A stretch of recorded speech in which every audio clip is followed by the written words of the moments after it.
আসসালামু আলাইকুম। একটা ভিডিও নিয়ে চলে আসলাম। ফিশ ফিলেট কীভাবে মিনেট করতে হয়। এটার নাম হচ্ছে আমার রেস্টুরেন্টে fish fillet lemon butter creamy sauce. এখানে আমি মিনেট করবো হচ্ছে তাই আদা পাতা, এগুলো ব্লেন্ডার করে নিয়েছি, লাল মরিচ সহ হচ্ছে এলফি সস, গার্লিক কিমা, একটু মাছটা পেস্ট দিয়ে দিলাম, 2টা মাছ মিনেট করব, ফিশ সস দিয়ে দিলাম, তাই ওয়েস্টার সস। আমি 7 কেজি মিনেট করব। এটা বাকি 2 কেজি আপনার দেখানোর জন্য ভিডিও করা হচ্ছে। চিকেন পাউডার হোয়াইট পেপার দিয়ে দিলাম, হালকা একটু চিনি আর একটু টেস্টিং সল্ট, হালকা লেমন জুস, অলিভ অয়েল। আমরা যখন কম অর্ডার আসলে অলিভ অয়েল তেল দিয়ে আপনারা বাসায় ভেবে মিনেট করবেন। আমি 2 পিস দেখাচ্ছি কীভাবে মিনেট করতে হয়। আমার রেস্টুরেন্টে কেজিতে 3 পিস আসে, কেজিতে 4 পিসও পাওয়া যায়, 2 পিসও 2 পিস পাওয়া যায় কিনতে।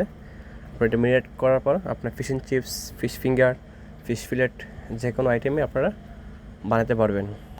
এখন আমি একটা ফিশ ফিলেট অর্ডার ছিল, আমি একটা গ্রিল করে দেখাচ্ছি। আপনার বাসায় ফ্রাই প্যানও নন স্টিকের ফ্রাই প্যান লাগবে, নন স্টিক ফ্রাই প্যান ছাড়া হবে না, লেগে যেতে পারে। এখন আমার গ্রিল রানিং অর্ডার ছিল, একটা ফিশ ফিলেট গ্রিল করছি। আর হচ্ছে একটা ডিম পোস্ট করবেটের চেয়ে কাটার, এটা কিনতে পাওয়া যায় গুলশানে, বিভিন্ন জায়গায় পাওয়া যায় কিনতে এই কাটার। এভাবে করলে ডিমের শিপটা ভালো দেখা যায়, গুল থাকে। আচ্ছা, মোটামুটি আমার গ্রিল করা হয়ে গেছে প্রায় 5 থেকে 6 মিনিট। তারপর এটা হাফ করে আমি আবার আমার বড় ওভেন আছে, পিৎজা পাস্তার যে ওভেনটা বড়, এটাতে আবার কুক করব। মোটামুটি ডিমটা হয়ে গেল, উপরে হালকা একটু সল্ট পেপার দিয়ে দিলাম। ফিশ ফিলেটটা কুক করা হয়ে গেল, গ্রিল করা। এখন আমি উপরে একটু বাটার দিয়ে আমি ওভেনে ঢোকাই দেবো। তারপরে লেমন বাটার সস কীভাবে তৈরি করি আমি রেস্টুরেন্টে আপনারা দেখাবো। 260-80 ডিগ্রি সেলসিয়াস এটা করতে হবে। এখন আমি লেমন বাটার ক্রিমি সস বানাচ্ছি।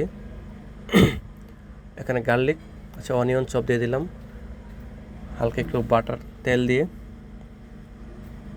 তারপর হালকা একটু ময়দা দিয়ে হালকা একটু এটা আগে ড্রো বানাবো। তারপর একটু পানি দিয়ে দিলাম, হচ্ছে cube, chicken cube, Maggi cube, এটা কিনতে পাওয়া যায়। এটা না দিলে সমস্যা নাই, এটা আপনারা স্কিপ করতে পারবেন। চিকেন পাউডার অ্যাড করলে হবে। হচ্ছে গুঁড়া দুধ স্লাইসিস দিয়ে দিলাম। এখানে আমি সস বানাচ্ছি, প্রায় 5টা অর্ডার হয়ে যাব। আমি রেস্টুরেন্ট যেতে সেল করি থাকবে। এখানে চিকেন পাউডার হোয়াইট পেপার, একটা উইথ ক্রিম দিয়ে দিলাম, হচ্ছে লেমন পাতা কিমা দিয়ে দিলাম ফ্লেভারের জন্য। আর একটু উইথ ক্রিম দরকার ছিল, আর একটু উইথ ক্রিম দিয়ে দিলাম ভালোভাবে। আচ্ছা, মোটামুটি ঘন রাখ পর্যন্ত এটা ওয়েট করব। এখন আমি লাস্টে একটা বাটার দিয়ে দিলাম, যেহেতু লেমন বাটার ক্রিমি সস। এটা ফিশ ফিলেট গ্রিলে আপনারা এভাবে বানাতে পারেন বাসায়। তারপর লাস্টে নামানোর আগে আমি ধনিয়া পাতা দিয়ে দিলাম। মোটামুটি আমার হয়ে গেল, সসটা কমপ্লিট। এখন আমার ফিশ ফিলেটটা হয়ে গেল, ফিশ ফিলেটটা বাই করবো। এদিক দিয়ে আমি সিলান্ত রাইস আর সর্টেড ভেজিটেবল বানাইছি। ভিডিওটা লং হয়ে যাবে, এই জন্য ভিডিওটা বড় করে নাই। এটা সিলান্ত রাইস আর সর্ট ভেজিটেবলের ভিডিওটা আমার কাছে করা আছে, আমি দিয়ে দিব। এটা হচ্ছে fish fillet lemon butter creamy sauce, আমি রেস্টুরেন্টে এভাবে সেল করে থাকি।